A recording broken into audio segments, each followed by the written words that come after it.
Lightning bolt comes out of the sky here in the next 27 minutes. Brad Richards is looking more and more like he'll stay with the Dallas Stars, but can't say that unequivocally just yet, but it looks like they're running out of time here. The Dallas Stars appear to be talking more or less exclusively with the New York Rangers at this point. The LA Kings obviously went in a different direction in terms of Dustin Penner, and right now those talks are going back and forth. But if you're Brad Richards and you've got to waive a no-trade, no-move clause, and think about this, they may be running out of time, so we'll stay on top of that one and see where it's all at. All right, so there you go. So Penner is the biggest card to fall, and the LA Kings, you'd have to think, as Bob said, are done now. So James, back to you. Okay, I got sidetracked about 4 times when we were talking to Jonesy. One of the things I was going to get to you was Brad Richards' sound from him from earlier in the day. I talked about some of the things that he had said, but let's hear from Brad Richards before we get back to Keith Jones. I'm a Dallas Star. These are my friends. These are my teammates. You know, I've said all along, there's no one on my side demanding anything or trying to do anything.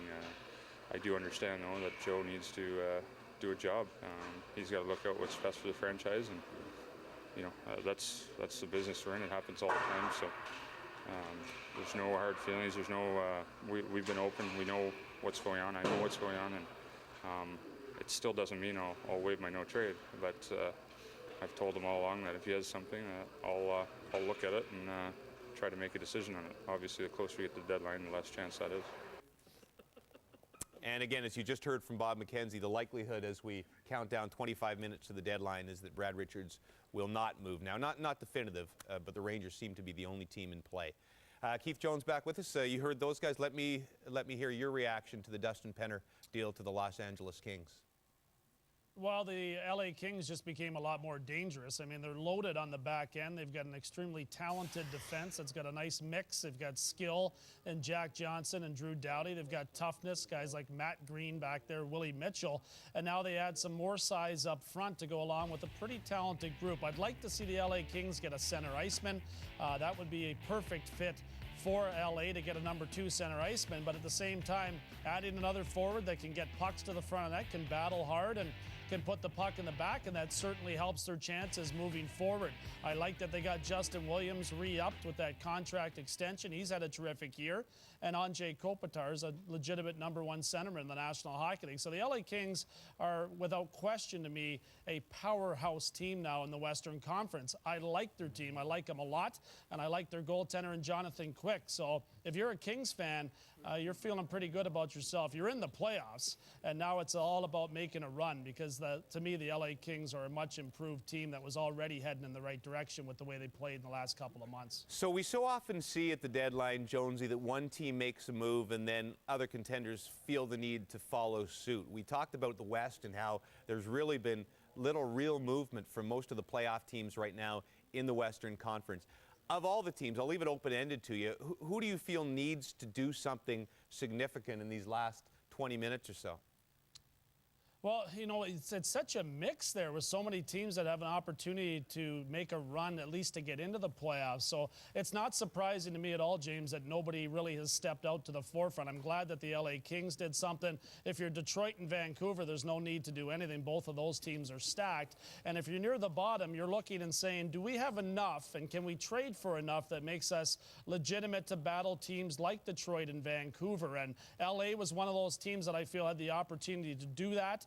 They've stepped up to the forefront. But if you're in the bottom teams from 13 to 8, I don't know that if you're looking at your team on paper that you really feel you can make a legitimate run in the playoffs like Montreal did as the 8th seed last year in the Eastern Conference. So I'm not surprised that they're holding on to assets. I'm not surprised at all that nobody really besides LA has stepped up and tried to battle. I mean, you look at what Columbus did. They added a couple of nice pieces. I mean, they're not going to change the world or the environment in Columbus as far as them being a Stanley Cup contending team. And for Phoenix, they add a good, solid defenseman in Rusty Klesla, but that's not going to change their hopes either. They're both teams that should battle and maybe make it into the playoffs. But no real surprise here, James. I think they're real top-heavy with Detroit and Vancouver, and it's going to be difficult to beat either of those teams come playoff time. All right, Jonesy, appreciate your analysis. As always, stand by. We'll get back to you if anything else more significant happens. That is Keith Jones from the Versus Studios in, where are they, Connecticut? Where is Stamford, Connecticut? Stamford, Connecticut.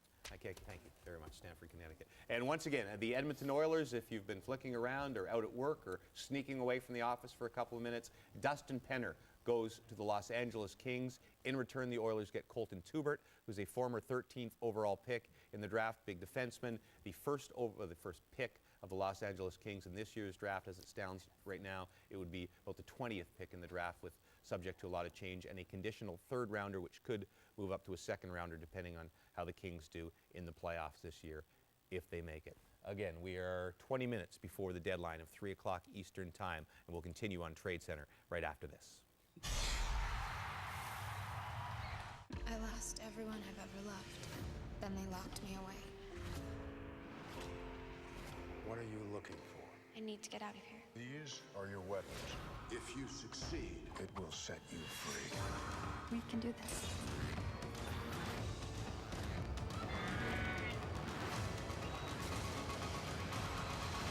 Did you lose your fight? No, I just found it. Sucker Punch. Experience it in IMAX March 25th. Could switching to Geico really save you 15% or more on car insurance? Does it take two to tango?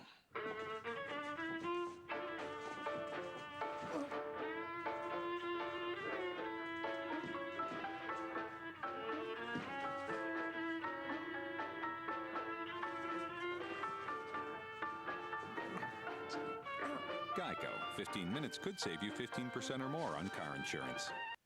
Hi. Well, we've crossed a few players off the Players in Play list, but there's still plenty more there as we check in once again with Darren Detition and Darren Pang. Hey, thanks very much, James. I love it. Everybody's like, LA has to do something. They have to do something. They do something, and it's like too much, too much. But you like the trade. Well, obviously the Edmonton Oilers have assets, and they're moving in another direction. You know, moving Dustin Penner along, getting some assets in return. It's a good hockey trade. They get rid of term on the deal on Dustin Penner. It's not fitting. It's not. They're not winning right now. So Right. I thought this was a real good move for the Edmonton Oilers. They made the move they wanted, but also you got to look at the Los Angeles Kings' point of view. They're trying to get Absolutely. better. They're trying to compete for a Stanley Cup, and they've made a big effort in doing so You and know what, salvaging though? a little bit of the future. Yeah, they've got a big way to go, though, when you take a look at the Vancouver Canucks and what the Detroit Red Wings have done so far in the Western Conference. But yeah, you can scratch Dustin Penner. He is off the list. He had another year left at $4.3 million. As we run through our top 20 players in play, Ladislav Smid still out there at $1.3 million. Yeah, maybe he stays now. Maybe they made their big splash in Edmonton.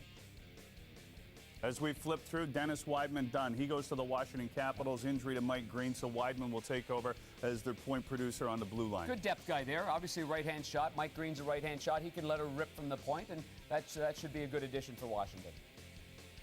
And Radek Dvorak, which was the first deal of the day, he ends up going to the Atlanta Thrashers as the Thrashers try to work their way back into the playoffs when it comes to the Eastern Conference. Yeah, real likable guy, and a guy good in all kinds of situations. Will fit into that locker room extremely well. All right, so hopefully we get a little more movement over the next little while. Always is, though, huh? You know, they're all still cultivating right now. They're all moving. They're shaking. And Yeah, baking. I know. And well, the funny part I got is, a flight to catch, but they'll be there. do at you? some point. Where do you want to go? Hey, no, maybe we'll get some movement. You know, we got about 15 minutes, as I said before. The queue gets lined up, and maybe there'll be a couple of more deals. At least we hope, James. Moving more than Curtis McElhaney. He's here, he's up there, he's back down there. Let's check in with Dave Hodge and the reporters and their take on the Edmonton deal and more. James, I want to credit you with the best line of the day so far when you said that Pierre thought the King's speech was a Dean Lombardi press conference. He also thinks the kids are all right is the Oilers' slogan for this year and next year. And they just got younger. I can't criticize Steve Tambellini for doing something when I said he had to do something, except I really thought maybe players for players and not draft picks for their leading goal scorer. Well, I want to know how this makes the Oilers better. I mean, I'm not picking on Edmonton here today. It may seem like I am. Yes, you are. But they get a pick, maybe around 20 in the draft. They get a defenseman who might play, might not play in the NHL. And so you don't have a defense, you don't have a goalie, and you just traded away your leading goal scorer. How does this make you better? Well, it doesn't make you better in the short term, and it's going to be really difficult to evaluate this trade for a long time. I mean, I look back at what Washington was doing when they were selling, and they got a whole lot of late-round picks, but they turned some of them into Mike Green, 27th overall, Jeff Schultz. So you can make it work if you get lucky in the draft. So that's one thing. Tubert probably play as a 4 or 5 in the NHL. You know, and on Edmonton's team, he might play there next year. So he's a guy that's been looking for an opportunity, hasn't really had a whole lot of success in Manchester, feels that he